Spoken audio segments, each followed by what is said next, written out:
What happens when humanity's farthest flung spacecraft finally slips into true interstellar space? Out there, beyond the reach of planets, past the last wisps of the solar wind, is a place no human has ever been. No light from Earth shines. No signal from the sun dominates. It's the great cosmic ocean between stars, vast and uncharted, and in 2012, a tiny spacecraft launched in 1977 quietly crossed into it. Voyager 1 was never designed for this. It was meant to tour Jupiter and Saturn, not plunge headfirst into the unknown. Yet decades after its mission was supposed to end, it did the unimaginable. It broke free from the sun's influence. But here's the mystery. How do you even know when you've left the solar system? There's no cosmic signpost, no clear frontier. What Voyager detected at the edge of our star's bubble wasn't dramatic, at least not at first glance. But the clues, sharp shifts in radiation, unexpected magnetic fields, strange plasma waves, painted a picture that stunned scientists. This is the story of what Voyager discovered at the edge of the solar system, and why its silent journey continues to rewrite our place in the cosmos. On August 25th, 2012, something extraordinary happened over 11 billion miles from Earth. Voyager 1, a spacecraft no larger than a compact car launched in 1977, passed an invisible, long-theorized boundary called the heliopause. This is the outermost edge of the heliosphere, the vast bubble of charged particles and magnetic fields blown outward by the sun. Inside the heliosphere, the solar wind dominates. Outside it, the galaxy takes over. For decades, scientists debated where exactly this boundary was and what it would feel like to cross it. Voyager 1 gave us the answer. The first clues came from its onboard particle detectors. They showed something strange, a sharp, sustained drop in solar particles, those low-energy protons and electrons that stream constantly from the sun. At the very same time, Voyager's instruments recorded a sudden spike in high-energy galactic cosmic rays, particles originating far beyond our solar system, accelerated by supernovae and other cosmic phenomena. This simultaneous shift in particle populations was the smoking gun. Inside the heliosphere, the solar wind acts as a protective bubble, repelling many of those interstellar cosmic rays. Outside of it, there's no shield, just the raw, energetic environment of the Milky Way. But even with that dramatic shift, scientists hesitated. After all, there had been false alarms before, temporary dips or spikes in radiation that didn't signal a true exit. Was this just another fluctuation, or had Voyager truly broken through? It took careful analysis to confirm that this was the real thing. The consistency of the data, the magnitude of the change, and the persistence of the new environment all pointed to one conclusion. Voyager 1 had left the solar system's influence and entered interstellar space. This moment marked a profound milestone, not just for space exploration, but for humanity as a whole.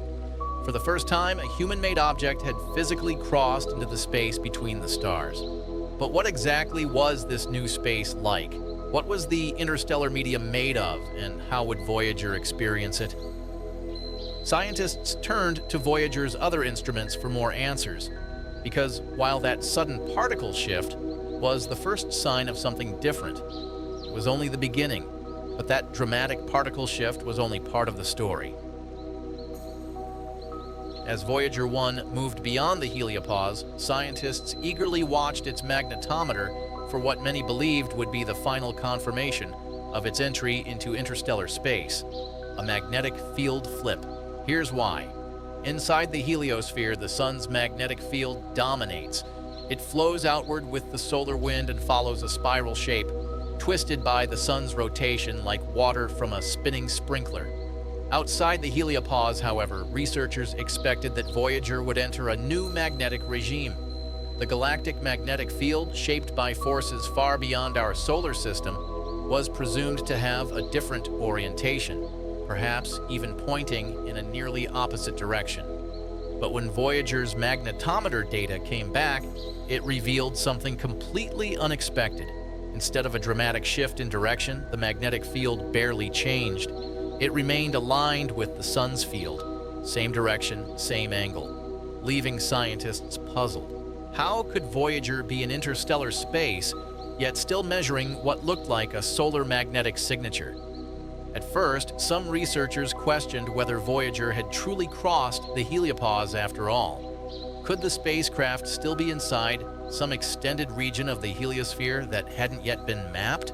Or was something else going on, something we hadn't anticipated? As it turns out, Voyager had indeed crossed into interstellar space, but the local galactic magnetic field, at least in the region immediately outside the heliosphere, was more aligned with the sun's than expected. It wasn't until a year later, in late 2013, that the field began to subtly rotate, confirming that Voyager was in a transitional zone where the solar and interstellar magnetic influences were blending together. This magnetic twist reshaped our understanding of the heliopause. Rather than being a sharp, clean break, it appeared more like a porous, complex boundary where solar and galactic forces interacted and tangled in ways we hadn't imagined. The heliopause wasn't a wall. It was a shifting, layered frontier. Yet even this strange magnetic alignment didn't give scientists the conclusive proof they were looking for. Magnetic fields are tricky, prone to local turbulence and temporary distortions. What they needed was a direct measurement of the stuff between the stars, the interstellar plasma itself. Unfortunately, Voyager 1's plasma instrument had failed decades earlier, long before its crossing. But then, in a twist of cosmic timing, nature stepped in to provide the answer another way. Still, the true proof of crossing lay hidden in the plasma waves. Even after Voyager 1's dramatic particle readings and puzzling magnetic field data, one major piece of evidence was still missing: confirmation that it had entered the dense plasma of interstellar space. This wasn't easy to obtain. Voyager 1's plasma instrument, designed to directly measure the temperature and density of charged particles, had stopped working back in 1980. That meant scientists couldn't rely on direct readings to determine what kind of plasma surrounded the spacecraft. Then, in a fortunate turn of events, the sun provided the perfect workaround. In March 2012, a massive solar outburst, essentially a shock wave of energy and particles, erupted from the sun and began propagating outward. This shock wave raced through the solar system and finally reached Voyager 1 over a year later in April 2013. When it hit, something remarkable happened.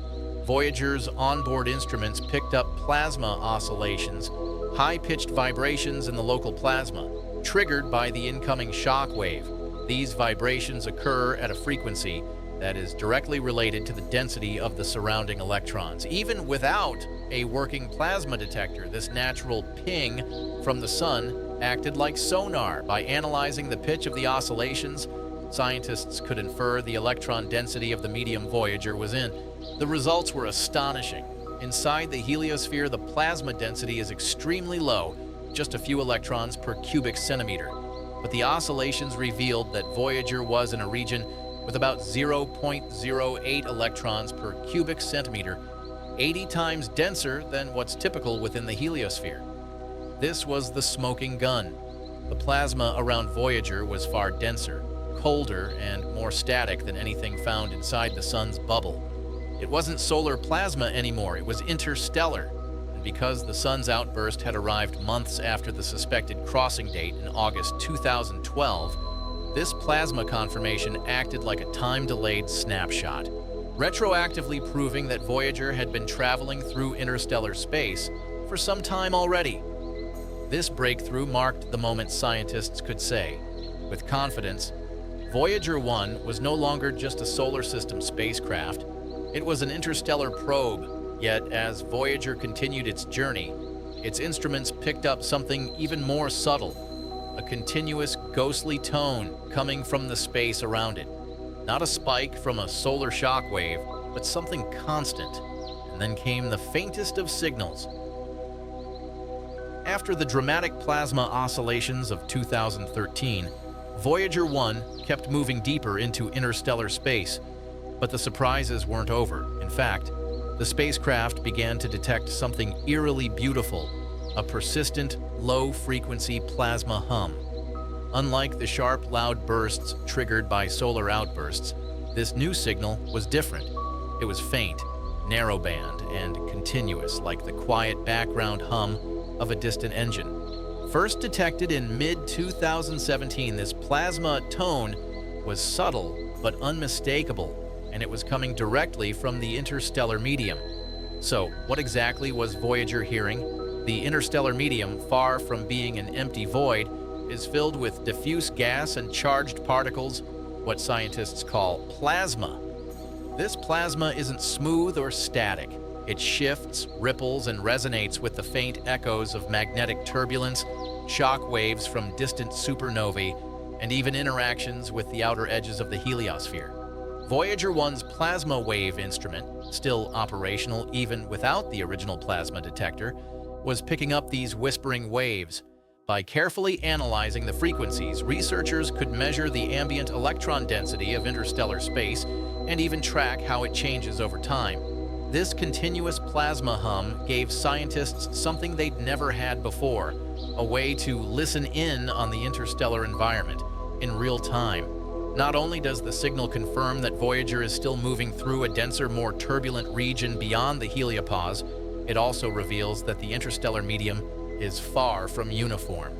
The density rises and falls, the waves shift and fade. It's a dynamic, living environment, not the cold, dead emptiness we once imagined. And perhaps most importantly, the hum has remained detectable for years.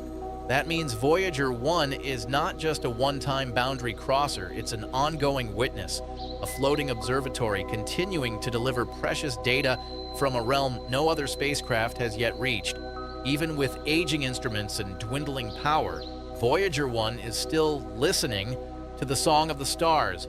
But Voyager 1 wasn't alone in this milestone. Its twin, Voyager 2, was close behind, following its own trajectory through the outer reaches of the heliosphere. Voyager 1 wasn't alone in this milestone. 6 years after Voyager 1 made its historic leap into interstellar space, its twin, Voyager 2, followed suit. On November 5, 2018, at a distance of about 119 astronomical units from the Sun, roughly 11 billion miles, Voyager 2 crossed the heliopause, and unlike its sibling, Voyager 2 brought something crucial to the table: fully functioning instruments that Voyager 1 had lost decades earlier. This gave scientists a second, more detailed look at the boundary between the solar system and the interstellar medium. As Voyager 2 approached the edge, its instruments picked up the same telltale signs as Voyager 1. A sharp drop in low-energy solar particles, and a sudden surge in high-energy galactic cosmic rays. But this time, the data was even clearer. Voyager 2's plasma science experiment, still operational at the time, directly measured the properties of the surrounding plasma. It showed a sudden jump in plasma density consistent with interstellar space. This was the smoking gun Voyager 1 had to infer through indirect means. Now scientists had direct, real-time confirmation of what interstellar plasma looked like. Just like its predecessor, Voyager 2 also measured a continued magnetic field similar in direction to the solar field, suggesting that the interstellar magnetic environment in this region of space is shaped by lingering solar influence. Once again, the boundary wasn't a clean break. It was more of a turbulent transition zone where solar and galactic forces intertwine. The confirmation from Voyager 2 was monumental. It proved that Voyager 1's crossing wasn't a fluke or misinterpretation. We now had two independent spacecraft at different trajectories and times, both confirming the same physical reality. The heliopause is real, and the space beyond it is vast, active, and mysterious. It also told us something about the shape of the heliosphere.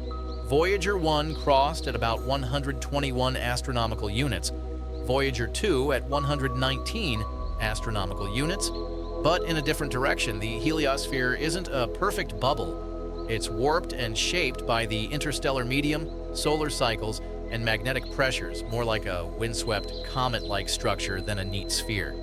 Together, the Voyager twins offered a stereo view of our solar system's boundary and beyond. But as they continued drifting farther from Earth, another reality set in. Their power is fading, and their instruments are slowly going dark. But even these successes come with a ticking clock. As Voyager 1 and 2 continue their epic journey through interstellar space, they face a quiet but relentless adversary: time. Launched in 1977, both spacecraft were designed for missions lasting only a few years. Yet here they are, more than 4 decades later, still operating, still transmitting data from distances no other human-made object has reached. But their longevity comes at a cost. Every year, the power output from their onboard radioisotope thermoelectric generators, RTGs, drops by about 4 watts. That may not sound like much, but when your total power supply is already minimal, it's a serious issue. To keep critical systems running, NASA has been forced to make difficult decisions, shutting down instruments one by one to conserve energy. In 2023, Voyager 2's plasma science experiment, the very instrument that confirmed its interstellar crossing, was permanently turned off. Other systems have been powered down gradually over the past decade, including heaters, scientific sensors, and redundant electronics. Even routine communications are becoming more challenging. The spacecraft's signal is incredibly weak. By the time it reaches Earth, it's billions of times fainter than a watch battery's output. NASA relies on the Deep Space Network's largest antennas to catch these whispers from the void, often scheduling hours of listening time just to retrieve a few bits of data. Then there's the software and hardware themselves. The Voyagers were built with 1970s technology, 8-track recorders, tiny memory banks, and outdated processors. Engineers have had to develop ingenious workarounds and patches, even sending reprogramming commands across light days of distance to keep them operational. It's a race against entropy. Each passing year means less power, less heat, and fewer functioning instruments. At some point, likely in the late 2020s, the Voyagers will fall silent. First, the science data will stop, then the tracking signals will fade. Eventually, Earth will lose contact entirely, but even in this twilight phase, the Voyagers are making history. They've given humanity its first direct glimpse of the space between the stars, and even as their tools go dark, their legacy is only growing, because what they've taught us about the edge of the solar system has fundamentally changed how we see our place in the galaxy. Yet the universe beyond still throws curveballs. Even after crossing into interstellar space, Voyager 1 and 2 have continued to record dynamic, evolving conditions, proving that the space beyond the heliopause is anything but still. One of the most surprising ongoing discoveries: the roller coaster behavior of cosmic rays. Galactic cosmic rays, GCRs, are high-energy particles, mostly protons, that originate from supernova explosions and other violent events across the universe. Inside the heliosphere, the sun's magnetic field and solar wind act like a protective shield, pushing many of these particles away. But outside the heliopause, in the interstellar medium, that shield weakens and GCRs flood in at much higher levels.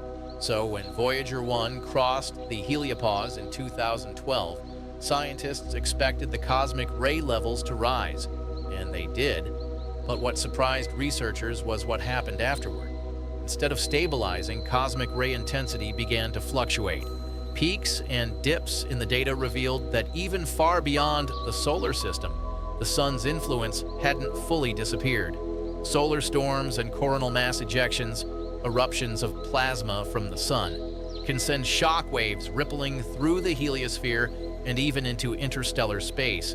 These waves can temporarily suppress or amplify the flow of cosmic rays around Voyager, creating a pulsing, ever-changing radiation environment. Voyager's instruments have captured these ups and downs in real time. For instance, cosmic ray intensities have occasionally dropped for weeks or months before rising again, evidence of solar-driven disturbances reaching many billions of miles from the sun. Incredibly, these changes are often detected years after the original solar event occurred on the sun's surface. This discovery revealed something profound. Our sun still matters in interstellar space. Its storms and cycles echo outward, shaping the edge of the solar system and beyond. The boundary between solar and interstellar domains isn't a one-way door. It's a permeable, dynamic zone where both forces interact. These findings also have practical implications. Understanding how cosmic rays behave in interstellar space is essential for future deep space missions, whether robotic probes or one day crewed interstellar journeys. Radiation is one of the biggest hazards for space travel, and thanks to Voyager, we now know it's not a constant threat. It's a variable one. The Voyagers, even in their old age, are still teaching us how the galaxy works, one particle, one wave, one anomaly at a time. So what does all this mean for our next interstellar steps? The Voyager missions have done more than just cross into interstellar space. They've redefined what we thought was the edge of the solar system. Before these tiny spacecraft reached the heliopause, we imagined it as a sharp boundary, a final wall between us and the galaxy. But what Voyager 1 and 2 revealed is far more complex. The sun's influence doesn't end abruptly. It fades, warps, and mingles with the interstellar medium in surprising ways. Plasma densities rise like underwater thermoclines. Magnetic fields twist instead of flip, and the sun's storms echo outward across unimaginable distances, shaping the cosmic weather long after its light has faded. These findings don't just tell us about where we've been, they shape how we think about where we're going next. NASA and other space agencies are already thinking beyond Voyager. A proposed interstellar probe mission could launch in the 2030s, designed with modern instruments and propulsion to explore the heliosphere's outer limits in far greater detail and reach interstellar space much faster. Powered by next-generation technology, it could map the shape of the sun's bubble, sample the pristine interstellar medium, and answer questions the Voyagers were never equipped to ask. And yet, even with all we've learned, Voyager's most powerful gift may be its ability to stir wonder. These battered ancient probes, still moving at tens of thousands of miles per hour, are now more than 15 billion miles from Earth. Each whisper they send back is a data point, yes, but also a message. You are here, and there is so much more beyond. What other secrets lie out there, just past the edge of the familiar? Could there be new kinds of cosmic matter, unknown radiation fields, or the fingerprints of nearby stars shaping our solar neighborhood? We don't know, and that's the magic. The Voyagers were launched to explore planets. Instead, they gave us the galaxy. If this journey through the edge of the solar system sparked your imagination, help us keep exploring. Like this video, subscribe to the channel, and hit the bell icon so you don't miss what's next. Because the story of space is only just beginning, and together, we're here to follow it all the way to the stars.